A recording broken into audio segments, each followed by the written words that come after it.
Yet another management shake-up at Penney. Now the question is whether the new team can achieve a badly needed turnaround at the American retailing icon. Good morning, welcome to the News Hub. I'm Michael Casey.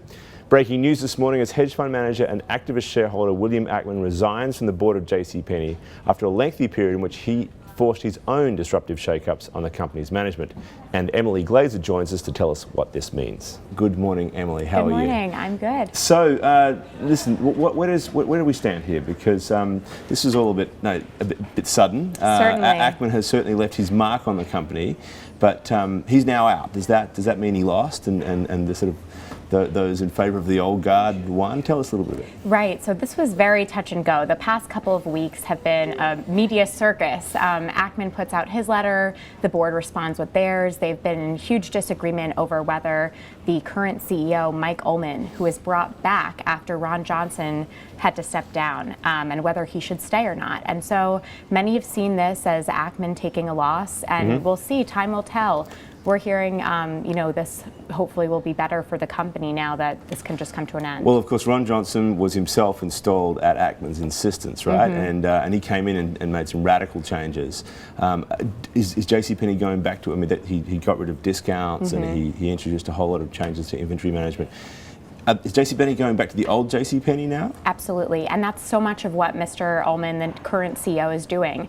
Taking away JCP and making it JCPenney, bringing back more discounting to get their customers back, and really just trying to reinvigorate what the brand was before so that the customers will come back and stay loyal nowadays.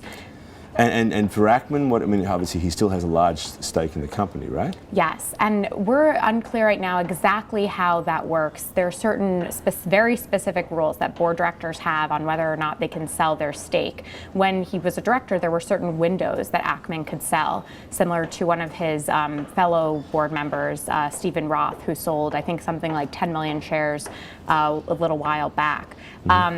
We're still figuring out exactly what this means going forward. He's still privy to some inside information, even though he technically stepped down, on August 12th. But we're still sorting that out to make sure we have it straight. Well, we might want to see how the new board does. Let's take a look at the chart. I mean, clearly, under the old management, it hasn't done so well.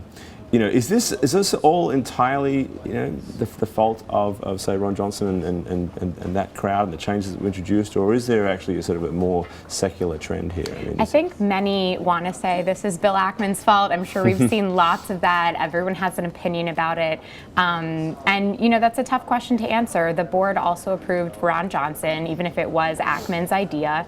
In fact, I believe we've said before that Ullman had thought Ron Johnson would be a good choice as well. So, this is something boards work together. That's so much of corporate governance, and it's definitely hard to finger point. In this case, it's a little bit easier than most other corporate cases, though. Yeah, and they've added Ronald Tyso to the board. He's a retailing expert, apparently. So they're trying to bring in some industry expertise, I presume. Definitely, and I think in some of Ackman's letters, a lot of the emphasis was on things like cost cutting and having relevant management experience. We know, and we put this in our story today when we had, information that they would be appointing a new board director, that this one would come with a lot of retail experience. So in some ways, that is a small win for Ackman. It's something he's been pushing for a while, but it sounds like it really came at the expense of him having to step down and put the company ahead. But I mentioned some of the support initially for Ron Johnson when he was brought in was because the JCPenney itself was struggling, and Johnson was seen as an innovator. He, of course, came as the former head of Apple's retail stores, incredibly successful.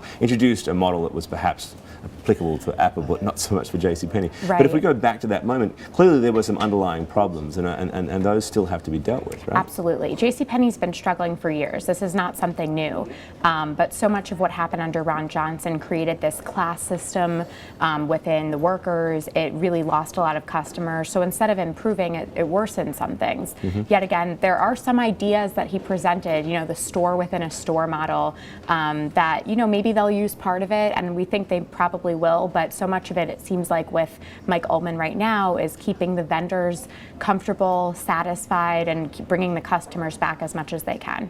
All right, well, another chapter in the story. Thanks very much for your time, Emily. Thank you.